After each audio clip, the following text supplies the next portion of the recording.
This is the presentation about physician-assisted suicide. I'm Katie.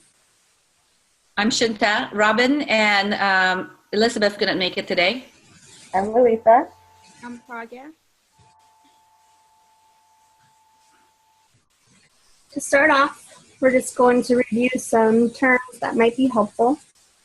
First, terminal illness is a condition that cannot be cured and has a prognosis of death within 6 months or a state of permanent unconsciousness. Suicide is self-killing for any reason. Assisted death or assisted suicide involves a third party that provides the resources for suicide. Euthanasia or mercy killing literally means good death, and it includes a third party assistance with the death-causing act. Hospice care provides care to patients who are expected to have less than 6 months to live and focuses on maximizing their time and the quality of life. Palliative care manages the illness and side effects and includes emotional and spiritual support for patients and families.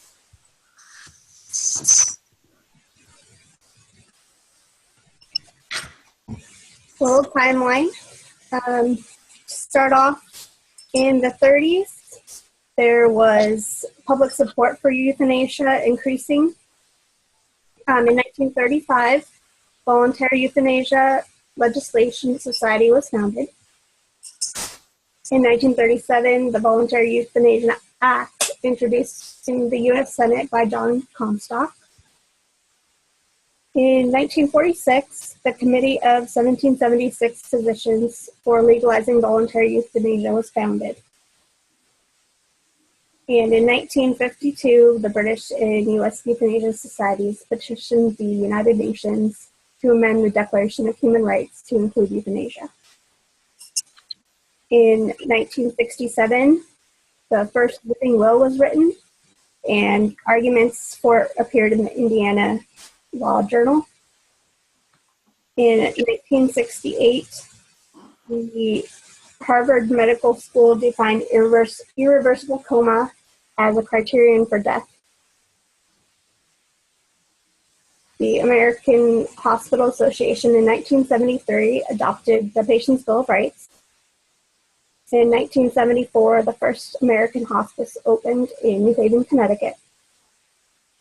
In 1976, the Supreme Court ruled in the Quinlan case that a respirator can be removed from a patient in a coma. Also that year was the nation's first aid in dying statute signed into law in California. In 1984, the AMA supported withholding or withdrawing life support in certain circumstances. In 1987, the California State Bar was the first major public body to support physician aid in dying. In 1990, Dr. Jack Kevorkian participated in his first assisted suicide. Also that year, the Supreme Court ruled in the Cruzan case about the right to refuse life-saving medical service, and the U.S. Congress passed the Patient Self-Determination Act. In 1994, the Oregon Death with Dignity Act passed, and that was the first in American history permitting physician-assisted suicide. In 1997, the Supreme Court ruled that there is no right to die. And in 1999, Dr. Kevorkian was convicted of murder. In 2005, Terry Schiavo had her feeding tube removed after a prolonged court battle. In more current times, the Washington, Montana, Vermont, and California states have all legalized physician-assisted suicide. A New Mexico judge ruled it legal, but it was revoked about almost 2 years later.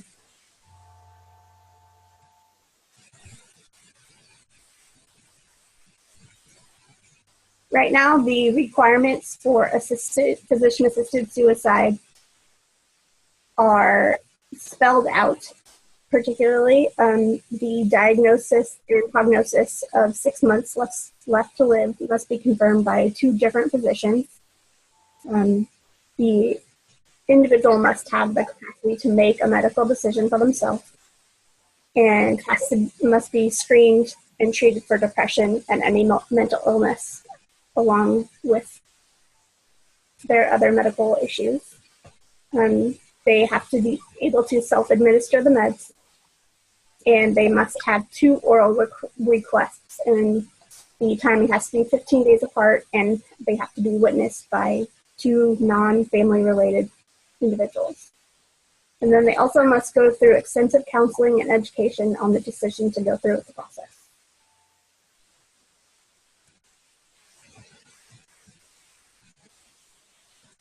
One of the first principles that deals with the physician-assisted suicide is the principle of autonomy, which is the right to make your own choices for yourself.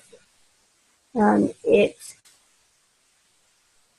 is included in making decisions about your death, and it allows for an alternative to suffering for people that don't want to prolong their life in the way that they're living it. In the same way, a patient that can request a do not resuscitate can also have the right to choose whether to go forward with palliative care or to refuse that.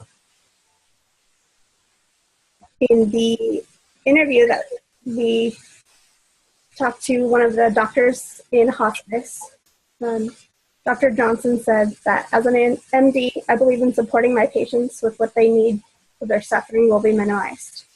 And that is an important aspect of autonomy as well. In a study of 200 college students, a majority agreed that an individual has a right to end their own life. And many agree that physician-assisted suicide decreases the value of life and that no one should have the right to end another person's life. It's also a religious preference that have influenced these decisions. Elizabeth Warner from an Aid in Dying advocacy group, the Compassion and Choices, said, "It gives me great peace of mind to know that I will not be forced to die slowly and painfully." On the other hand, during a testimony to promote death with dignity, the husband of an individual who had moved to Oregon said, "I may not use it, but I would certainly want that option." So because autonomy is so important, it gives patients the right to choose whether they want to or don't want to use that physician-assisted suicide choice. Hi, it's Shanta. Principle of justice is basically saying treating a person according to what is fair, due, or owed. In the healthcare, it's referred as distributive justice, and it's related to fair allocation of benefits and burdens related to healthcare delivery. The principle of justice can be used in favor or against physician-assisted suicide. In the case of advocates for PDA interpret justice as treating like cases alike, meaning that competent terminally ill patients have the right to refuse treatment if that will prolong their death. So justice lines up with the principle of autonomy and the right of patient to make informed decision about withholding or withdrawing life-sustaining treatment. The fundamental difference between physician-assisted suicide and euthanasia depends on who acts on who acts to administer the medication that will end the patient's life, basically. As we were talking about the definition earlier about euthanasia and about physician-assisted suicide. And then in the case of the aid in dying, the physician provides the medication to the patient, and the patient decides when or whether he or she decides to take the lethal dosage. Other end-of-life practices that could be done is withholding and withdrawing life-sustaining treatment by the patient is supported by the law. And it's not considered euthanasia or physician-assisted suicide. That's like withholding food and fluids. Aggressive palliation, therapeutic intervention to relieve pain, but it can also depress respiration and potentially hasten the patient's death. This action is considered medically and ethically and legally justified under the doctrine of double effect. And since the intention is not to kill the patient, but rather to alleviate pain and to prevent unnecessary suffering at the end of life. So it's like, that's more like a palliative sedation, so the patient can just be calmly and going away slowly. Palliative sedation, like I said, is the practice of sedating the terminally ill patient to help with the pain, and palliative sedation may occur as long as the patient needs it at the end of life and can be legally employed. The main argument against physician-assisted suicide is the potential for abuse. As this could be a cost containment strategy, families can be encouraged to do physician-assisted suicide when burned out of taking care of the terminally ill relatives. Patient coercion into performing physician-assisted suicide, and it can also be used in vulnerable and disempowered population like the poor and the elderly.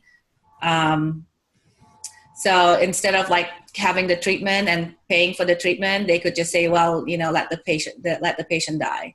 So that could be potential for abuse. Consequently, the principle of justice can be overridden when considering physician-assisted suicide based on race, ethnicity, and ability to pay. End-of-life practices. Sorry. So in general, sorry for a second. In general, there is an agreement among the professionals about over-treating diseases and under-treating pain, with special emphasis at the end of life. Research has shown that medical professionals do not adequately manage pain at the end of life. The argument is that many people who request assistance in killing themselves may be asking for more of a pain relief. But under the principle of justice, all choices need to be presented to the patient at the end of life and discussed. So unbiased information needs to be conveyed to the patient and the family, free of coercion, to make informed and voluntary decision about their wishes at the end of their life. So I think the patient should be able, and family should be able to know what they're getting into and make an informed decision. Okay, next one. Okay, along with justice and autonomy, beneficence is another factor that is affected by physician-assisted suicide. So the definition of beneficence is basically that healthcare provider is promoting good for the patient. So it includes prolongation of life, restoration of function, prevention and harm, and relief of pain and suffering. According to Kennedy, our job as a hospice and palliative care nurses is mostly to support our patient and relieving pain and any suffering. So the concept of physician-assisted suicide has both pros and cons. So the people who believe who are with physician-assisted suicide believe that since most of the patients who are near the end of their life have a lot of pain and suffering that's unrelieved by medications that they're provided, that can lead to depression, loss of control, and autonomy. It is beneficial for the patients to get physician-assisted suicide. So according to Kevney, it is, in some instances, curing diseases is impossible. This has left many patients to suffer barbarically with pain, with little to no relief in their last days, affecting their quality of life. Since beneficence focuses on doing what is good for the patient, these dying patients have the right to terminate their life with dignity, without pain and suffering, and being financially impoverished. Therefore, it is a violation of principle of beneficence to prevent patient from receiving medication that can lead to the death when death is requested by the patient. So in the other side, the American Nurses Association Code of Ethics states that it is the nurses it's important for nurses to follow the universal principles of ethic, which also includes beneficence. So people who are against physician-assisted suicide believe that patients who are requesting physician-assisted suicide are mainly doing it because not for their own self, but because they want to help their family against the financial burden and against their suffering. So they believe that physician-assisted suicide is just an excuse for physicians to not provide appropriate care.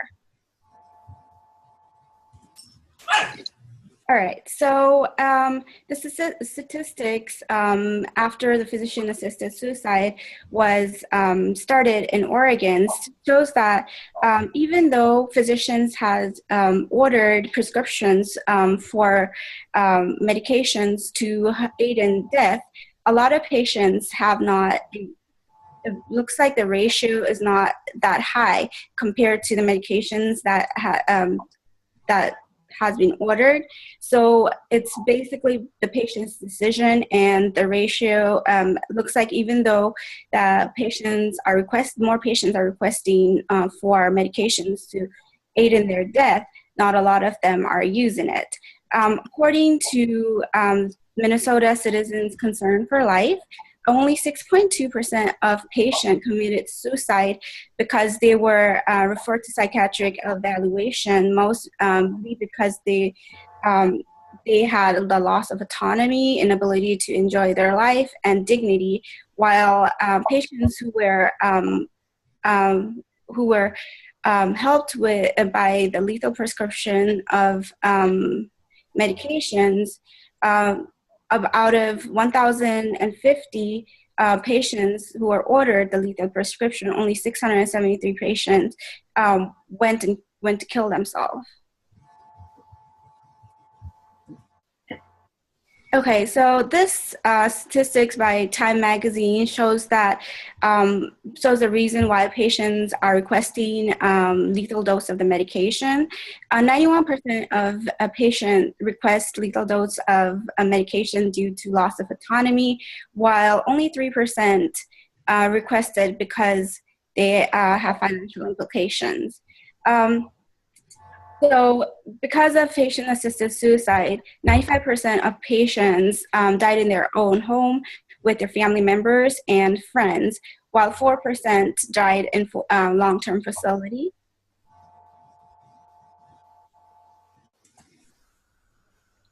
Okay, so when analyzing these data, it is evident that patient-assisted suicide upholds the principle of ethics, and it allows patients' rights of autonomy to be upheld. So it is beneficial for patients to get end of patient-assisted suicide because of these reasons.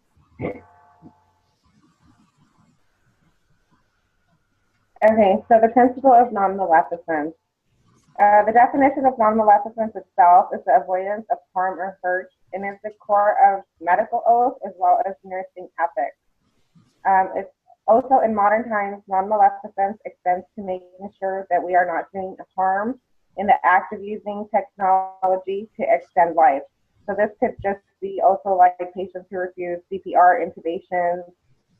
And according to Dr. Johnson, in the interviews that were done, due to feeding or formula Sometimes it extends the patient's suffering, doing more harm than good, as it feeds the cancer, but again, it is in the patient's choice for their peace of mind and comfort.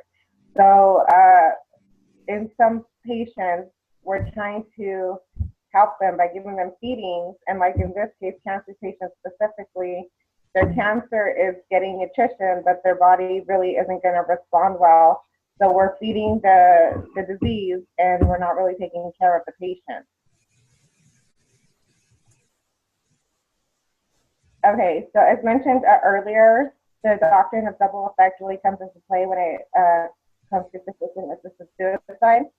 This doctrine aims to provide specific guidelines for determining when it is ethically permissible for humans to engage in conduct in pursuit of a good end, with the knowledge that it can also bring about a bad result.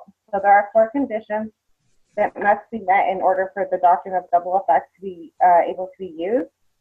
And here it shows how each one of those conditions refers to one of the ethics. So in respecting patients' autonomy, the action contemplated should be ethically good or indifferent. For non-maleficence, we should not be intending a bad consequence. For beneficence, where the good result is what should be outweighing the bad result. And for justice, the result should be proportionate.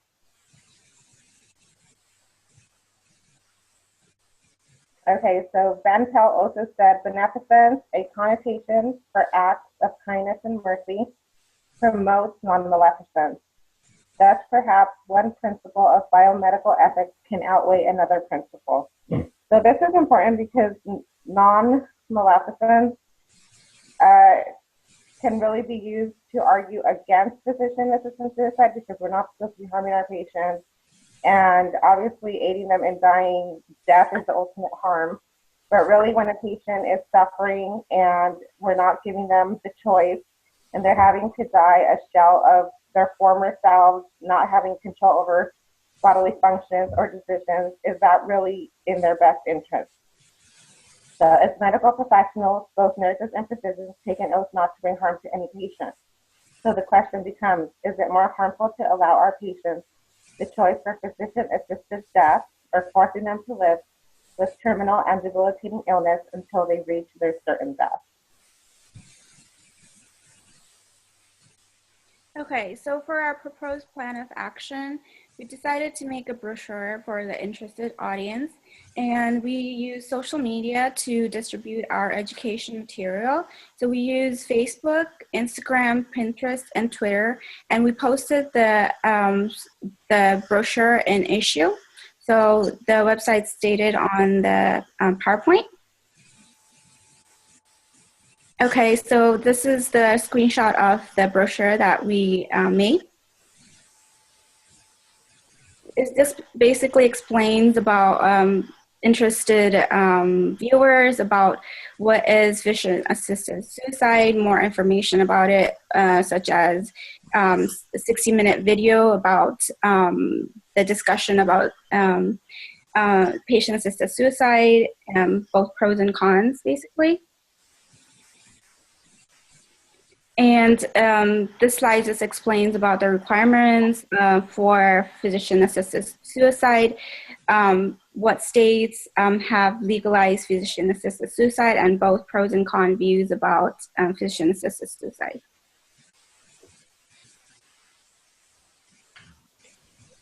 These are all the references that we used in our presentation.